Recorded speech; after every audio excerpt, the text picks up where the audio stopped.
जैसी करनी वैसी भरनी। मालदीव के ऊपर यह बात बिल्कुल सटीक बैठती है, क्योंकि बहुत जल्द मालदीव खत्म होने वाला है, अस्तित्व मालदीव का समाप्त होने वाला है और इसमें बहुत ज्यादा समय भी नहीं लगेगा। 21वीं सदी का अंत होते होते मालदीव का भी खात्मा हो जाने वाला है, ऐसा वैज्ञानिक कह रहे हैं, वर्ल्ड बैंक कह रहा है, अमेरिकी वैज्ञानिक की 40 साल की रिसर्च कह रही है। देखिए, दरअसल एक्सपर्ट्स ये मानते हैं कि ग्लोबल वार्मिंग बहुत तेजी के साथ बढ़ रही है और इसीलिए जो ध्रुवीय बर्फ है उसका पिघलना लगातार जारी है और ऐसे में समुद्र के पानी का जो लेवल है वो तेजी के साथ ऊपर आ रहा है।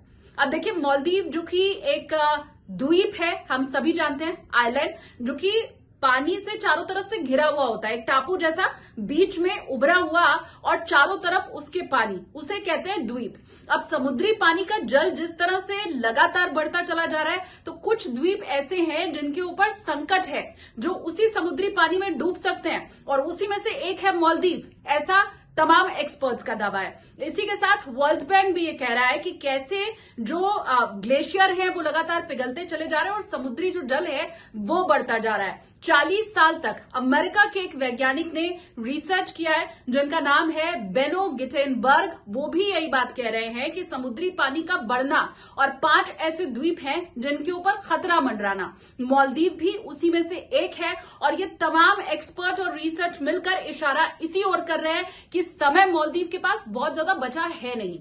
21वीं सदी का अंत होते होते समुद्री जल जिस तरह से बढ़ रहा है वो पूरी तरह से मालदीव को अपनी चपेट में ले लेगा और मालदीव इसमें डूबता चला जाएगा। तो उस सौंदर्य के ऊपर मालदीव को जो अपने बहुत घमंड है, मां के मंत्रियों ने जो भारत के ऊपर अभद्र टिप्पणी की, हमारे प्रधानमंत्री के लिए जो कुछ कहा, वो सब जिस सौंदर्य के बल पर वो लोग कह रहे थे, वो प्राकृतिक सौंदर्य बहुत जल्द खत्म हो सकता है। वैज्ञानिक कम से कम इसी ओर इशारा भी अभी करते हुए दिखाई दे रहे हैं और ऐसे में मालदीव के लोगों के ऊपर यह बहुत बड़ा संकट है। देखिए, अमेरिकी वैज्ञानिक जिनका हवाला मैंने आपको दिया, उन्होंने तो 40 साल तक रिसर्च किया है और उनकी पूरी रिसर्च इसी ओर इशारा कर रही है कि ना तो ग्लोबल वार्मिंग अभी थम रही है और ना ही समुद्री जल का बढ़ना किसी तरह से रुकने वाला यहां पर है। और ऐसे में मालदीव, उसके साथ साथ 4 और द्वीप जिसके लिए वैज्ञानिक बहुत ज्यादा सशंकित है और ये कह रहे हैं कि इनका खात्मा, इनकी समाप्ति तो बहुत ज्यादा दूर है नहीं और पास है। लक्षद्वीप और मालदीव, इन्हीं की तुलना के साथ ये पूरा अब जो घटनाक्रम था वो शुरू हुआ, विवाद शुरू हुआ। हालांकि प्रधानमंत्री नरेंद्र मोदी की ऐसी कोई मंशा नहीं थी, उनकी तरफ से तो अपने देश की जो ख्याति थी वो बढ़ाना, अपने देश के सौंदर्य को लोगों तक पहुंचाना, टूरिज्म को लक्षद्वीप के बढ़ाना ही एकमात्र उद्देश्य था।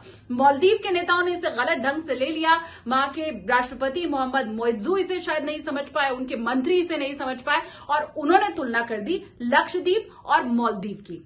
अब सचेत उन्हें हो जाने की जरूरत है, क्योंकि वैज्ञानिक इसी ओर इशारा कर रहे हैं कि बहुत ज्यादा जीवन मालदीव के ऊपर अब बचा रह नहीं गया। ये 3 रिसर्च का हवाला मैंने आपको दिया, जिसमें वर्ल्ड बैंक भी इसी ओर इशारा कर रहा है, अमेरिका के वैज्ञानिक भी इसी ओर इशारा कर रहे हैं कि 21वीं सदी का अंत होते होते मालदीव की भी समाप्ति हो जाने वाली है और पूरी तरह से समुद्र के पानी में मालदीव डूब जाने वाला है। तो क्या इसे इस ढंग से भी देखा जाए कि जैसी करनी वैसी भरनी?